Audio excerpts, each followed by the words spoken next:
ولا ترفع عنہم عصاک ادبا، اپنے بیوی اور بچوں کی اوپر سے ڈنڈا مت اٹھاؤ.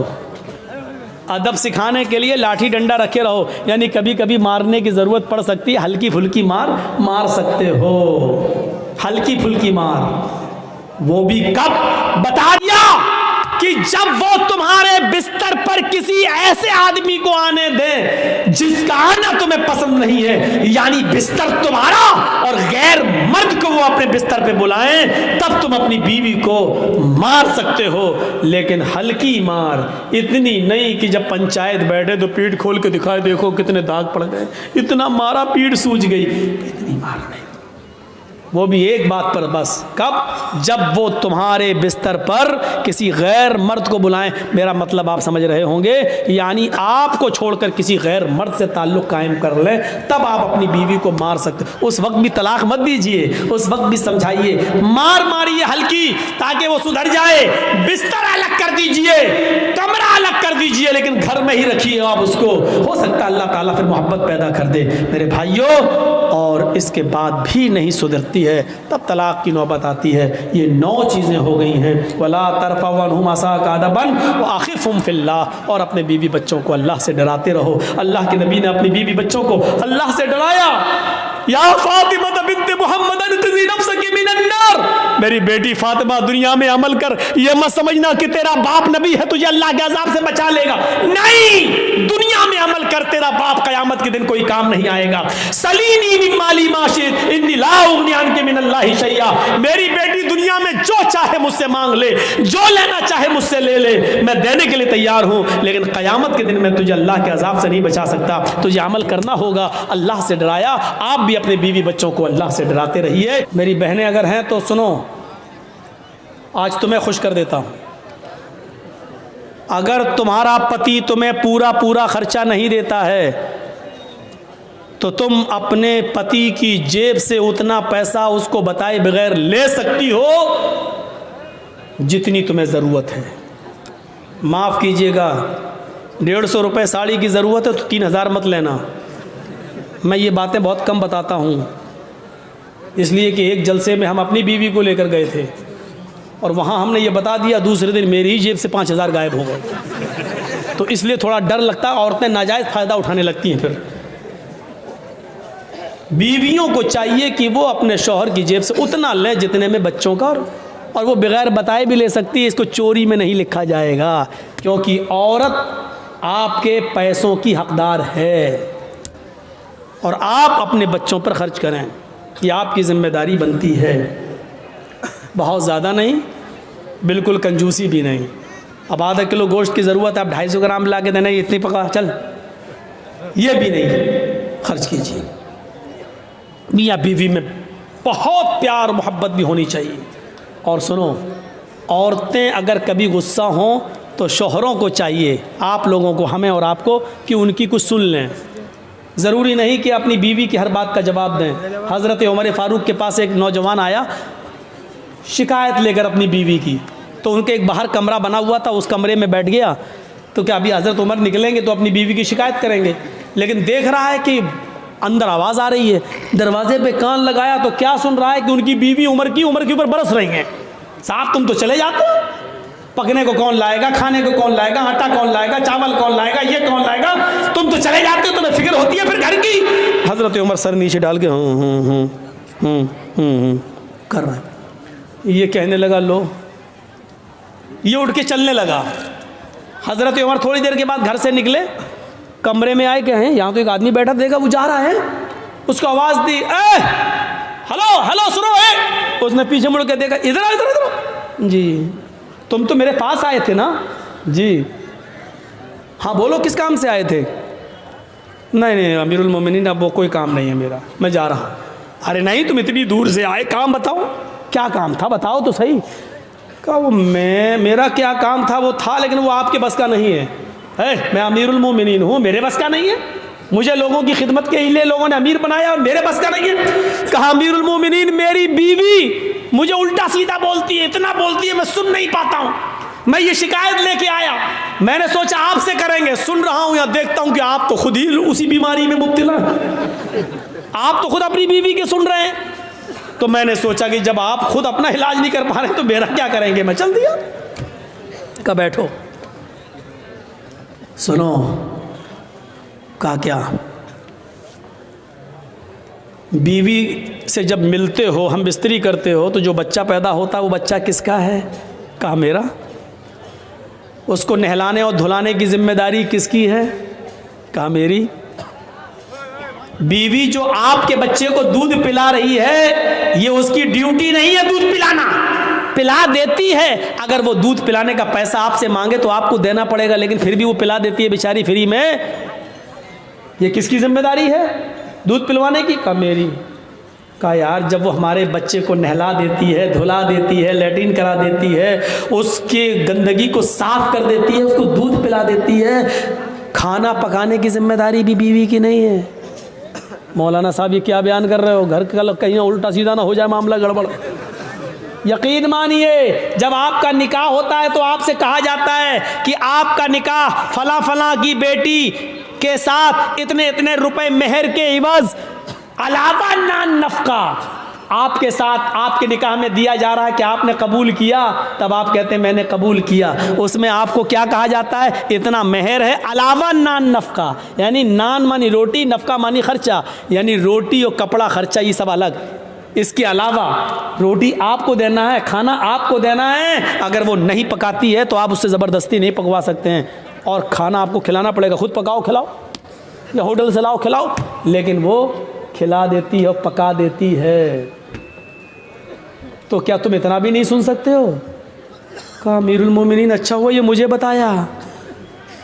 یہ بات کہیں میری بیوی کو مت بتا دیجئے گا، ورنہ روٹی بھی ہم ہی کو پکانا پڑے گی. ٹھیک ہے میں سنوں گا.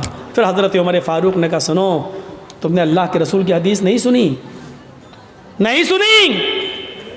فَإِنَّ خُلِقْتَ مِنْ ضُلَعٍ خُلِقَتْ مِنْ ضُلَعٍ. عورت آدم کی بائیں پسلی سے پیدا ہوئی ہے، اور پسلی کا اوپر والا حصہ یہ اوپر یہ ٹیڑھی ہوتی ہے. ٹیڑھی پسلی کیسی ہوتی ہے؟ یہ والی پسلی آپ نکالیے بائیں طرف کی، ایسے نکلے گی، یہ پسلی ہے. اللہ کے نبی کہتے ہیں کہ یہ آدم کی پسلی سے پیدا ہے بائیں، اور پسلی ٹیڑھی ہوتی ہے. فَإِن ذَهَبْتَ تُقِيمُهُ كَسَرْتَهُ. اگر تم نے اس پسلی کو سیدھا کرنے کی کوشش کی تو پسلی سیدھی نہیں ہوگی. ایسے کرو گے یہاں تک ہو جائے گی، بس یہ ٹوٹ جائے گی، سیدھی نہیں ہوگی.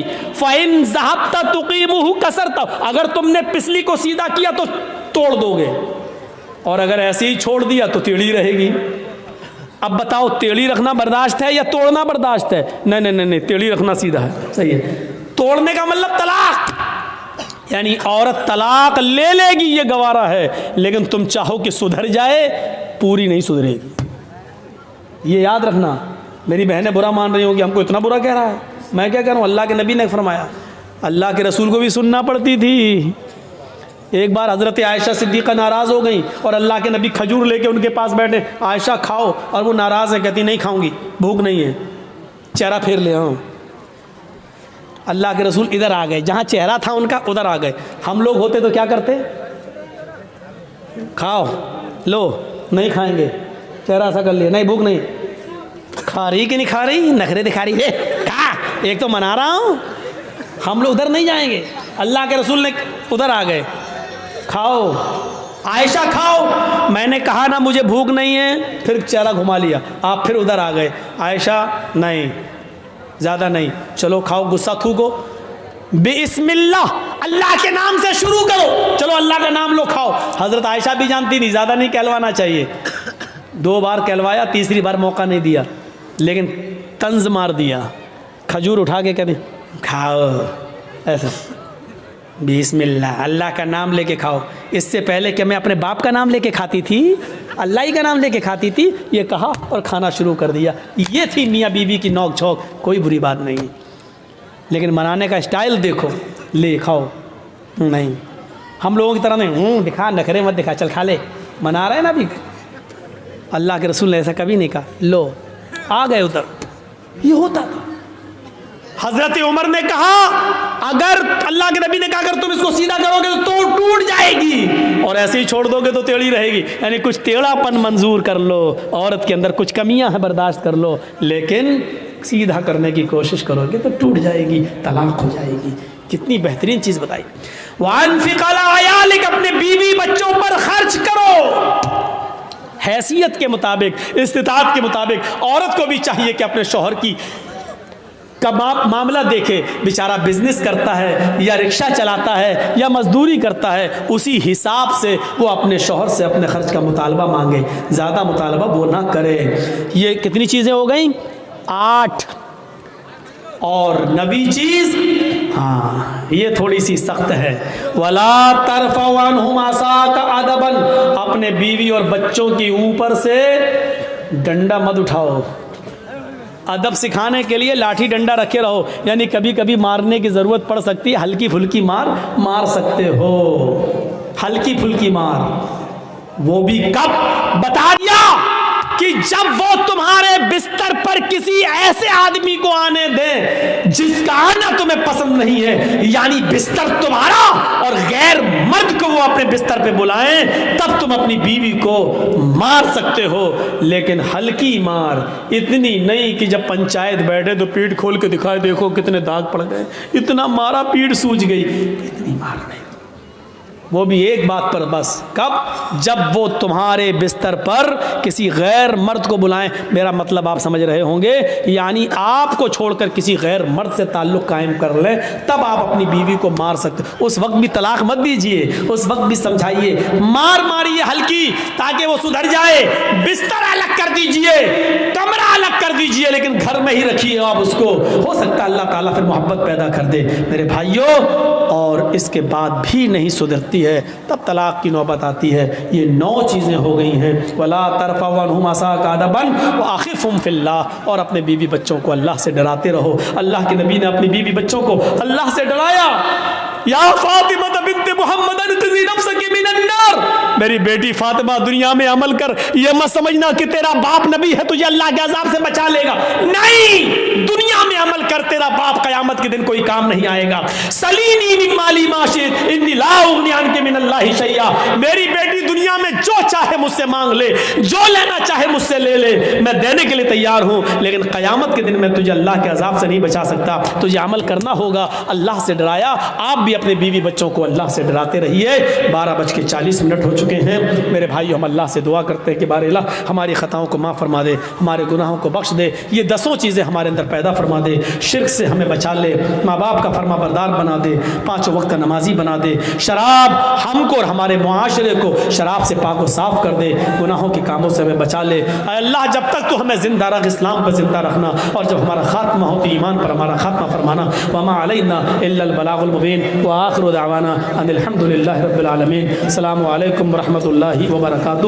آپ لوگوں سے گزارش ہے کہ جو لوگ تعاون کرنا، نماز تو ایک ایسا معاملہ ہے کہ حضرت علی نے جس کو قاضی بنایا تھا، قاضی شریح جس کا نام تھا، بہت بڑے قاضی تھے، ان کا بیٹا ایک مدرسے میں پڑھتا تھا۔ ایک بار یہ نائی کی دکان پہ گیا، نائی، باربر، حجام، بال بنوانے لگا، اسی بیچ عصر کی اذان ہو گئی، جب بال بنوا کے آیا تو جماعت ہو چکی تھی، سلام پھیر دیا، السلام علیکم ورحمۃ اللہ، یہ جلدی سے آیا، وضو بنایا، اور وضو بنانے کے بعد اس نے اکیلے نماز پڑھ لی، لیکن مدرسے کے ٹیچروں نے دیکھا کہ اس نے جماعت کے ساتھ نماز نہیں پڑھی، یہ بعد میں آیا اور اکیلے نماز پڑھ رہا۔ نماز پڑھی اس بچے نے، لیکن بعد میں پڑھی، مدرسے کے ٹیچر نے، مدرسے کے استاذ نے قاضی صاحب کو لیٹر لکھا، قاضی صاحب آپ کے بیٹے نے نائی کی دکان پر بال بنوانے میں اتنا ٹائم لگا دیا کہ جب بال بنوا کر آیا تو عصر کی نماز کی جماعت ہو چکی تھی، اس نے بعد میں اکیلے نماز پڑھی ہے۔ مدرسے کا مینجمنٹ کمیٹی کیا سزا دے آپ متعین کریے، میں مدرسے کا مینجمنٹ کمیٹی کا ممبر ہوں، لیکن آپ قاضی ہیں، آپ بتائیے کہ آپ کے بیٹے کو کیا سزا دی جائے۔ قاضی صاحب نے جو سزا دی، سنیے وہ کیا تھا، ایک موٹا ڈنڈا بھیجا، ایک موٹا ڈنڈا بھیجا اور ایک لیٹر لکھا، اور لیٹر میں لکھا ہوا تھا، مدرسے کی مینجمنٹ کمیٹی کو یہ میں آرڈر دیتا ہوں کہ میرے بیٹے کو اس موٹے ڈنڈے سے اتنا مارو اتنا مارو اتنا مارو جب تک یہ ڈنڈا ٹوٹ کر 3 ٹکڑے نہ ہو جائے، اس وقت تک اس ڈنڈے سے میرے بیٹے کو پیٹتے رہو۔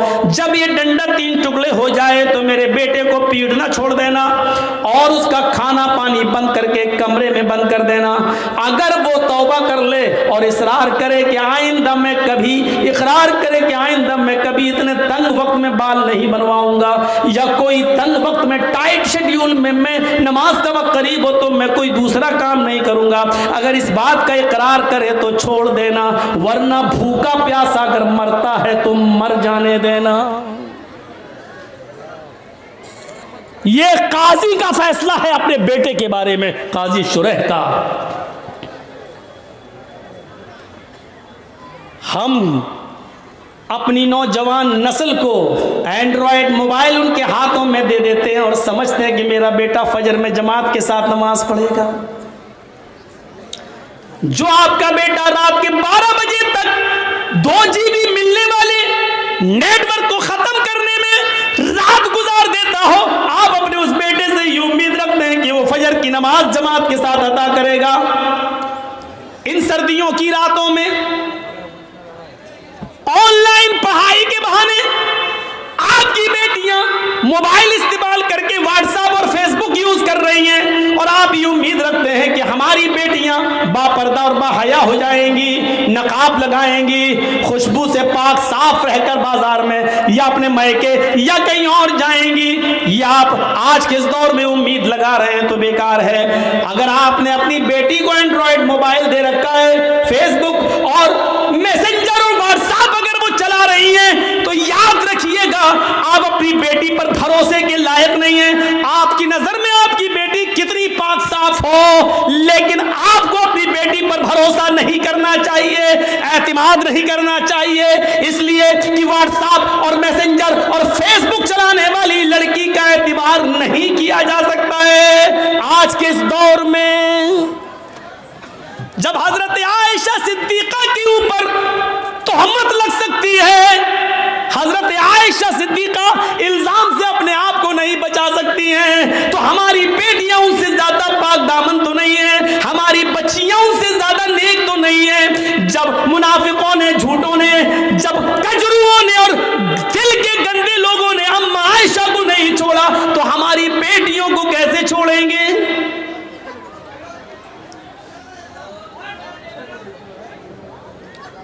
یہاں ہمیں غور کرنا چاہیے۔ حضرت زکریا علیہ السلام کو دیکھو، مریم علیہ السلام کو دیکھو، سورہ مریم پڑھیے، وہ محراب میں مسجد کے اندر ہے اور حضرت مریم کے پاس بے موسم پھل آ جاتا ہے۔ بے موسم پھل، آم کا موسم نہیں آم آیا، لیچی کا موسم نہیں لیچی آیا۔ زکریا جب مسجد میں داخل ہوتے ہیں، محراب کے اندر گھستے ہیں، دیکھتے ہیں کہ مریم جس کی میں کفالت کر رہا ہوں اس کے پاس یہ پھل موجود ہیں۔ ارے یہ آم کا تو موسم نہیں ہے، آم کہاں سے آیا؟ یہ لیچی کا موسم نہیں ہے، لیچی کہاں سے آئی؟ تو چیخ پڑے، انا لک ھذا، اے مریم میں تیری کلاس لے رہا ہوں، اے مریم مجھے صاف صاف جواب دے، یہ بے موسم پھل تیرے پاس کہاں سے آئے ہیں؟ آم کا موسم نہیں آم دیکھ رہا ہوں، لیچی کا موسم نہیں لیچی دیکھ رہا ہوں، یہ بے موسم پھل تیرے پاس کہاں سے آئے ہیں؟ وہ مریم جس کی پاک دامنی کی گواہی اللہ تعالیٰ نے دی ہے کہ ہم نے مریم کو بغیر شوہر کے بیٹا دیا، عیسیٰ بغیر باپ کے ہم نے پیدا کیا، وہ مریم جن کے پاک و صاف ہونے کا اعلان اللہ تعالیٰ نے کیا ہے، قرآن میں جن کو پاک دامن بتایا ہے، اس مریم کی کلاس زکریا لے رہے ہیں کہ بتا میری بیٹی، او بتا میرے لخت جگر، یہ تیرے پاس کہاں سے آیا ہے؟ کس لڑکے نے دیا ہے؟ کون ہے جس سے تیرے کانٹیکٹ ہے، جس سے تیرے تعلقات ہیں؟ اللہ والی تھی، نیکی، فرما بردار تھی، اپنے سرپرست کو شرمندہ نہیں کر سکتی تھی، جس نے پال پوس کر مجھے اتنا بڑا کیا، اس کی عزت خاک میں نہیں ملا سکتی تھی۔ کہنے لگی آپ میرے اوپر شک نہ کریں، آئے زکریا میرے اوپر ڈاؤٹ نہ کریں، قالت ہوا من عند اللہ، یہ کسی لڑکی کی طرف سے نہیں بلکہ اللہ کی طرف سے آیا ہے، یہ اللہ نے بھیجا ہے، یہ جنتی پھل ہے، کوئی فرشتہ دے کر گیا ہے، اس میں کسی لڑکے کا پوچھا جا سکتا کہ یہ پھل کہاں سے آیا؟ تم اپنی بیٹیوں سے کیوں نہیں پوچھ سکتے یہ موبائل تیرے پاس کہاں سے آیا؟ اس میں تو 10 روپے کا بیلنس تھا، آج اس میں 3 مہینے کا نیٹ پیک کیسے پڑا ہے؟ اس میں تو تیری اماں اور خالہ کا نمبر تھا، اس میں 5 نمبر اور کہاں سے آئے ہیں؟ کیا آپ اپنی بیٹیوں سے یہ سوال نہیں کر سکتے ہو؟ تم اسکول تو ڈرائیور کے ساتھ گئی تھی، پھر آئی ہو کس کے ساتھ آئی ہو؟ اکیلے کیسے آئی ہو؟ تمہارا بھائی تمہیں اسکول چھوڑنے گیا تھا، پھر تم نے بھائی کا آنے کا انتظار کیوں نہیں کیا؟ اکیلے کیسے چلی آئی ہو؟ یہ گھر سے کتاب 3 لے کے گئی تھی، یہ 5 کتابیں تمہارے پاس کہاں سے آئی ہیں؟ یہ سارے سوالات کی ذمہ داری ایک باپ کی بنتی ہے جو اپنی بیٹی سے پوچھے، اپنی اولاد سے پوچھے۔ اور اگر تم ایسا نہیں کر سکتے ہو تو تیار رہو، ہماری بیٹیاں کل RSS کے گنڈوں سے نکاح کرنے کے لیے تیار ہیں، اس لیے کہ یہ پلاننگ ہو چکی ہے کہ مسلم لڑکیوں کو اسکولوں میں جگہ دو اور ہندو لڑکوں سے کہہ دیا گیا کھل کے پیار کرو، کورٹ میرج کرو، ان کو نکاح کے بندھن میں باندھو اور 2-4 بچے پیدا کر کے بچے اپنے پاس رکھ کے عورت کو در در کی ٹھوکر کھانے کے لیے مجبور کر دو، اس کو نکال دو۔ اگر آپ اپنی بیٹیوں کی نگرانی نہیں کر سکتے ہو تو تیار رہو، آپ کی بیٹیاں غیر مسلموں کے ساتھ نکاح کرنے کے لیے تیار ہیں۔ 10,000 سے زیادہ ایپلیکیشنیں کورٹ میں موجود ہیں مسلم لڑکیوں کی، جس میں یہ کہا گیا ہے ہمیں اپنی مرضی سے ہندو لڑکوں کے ساتھ نکاح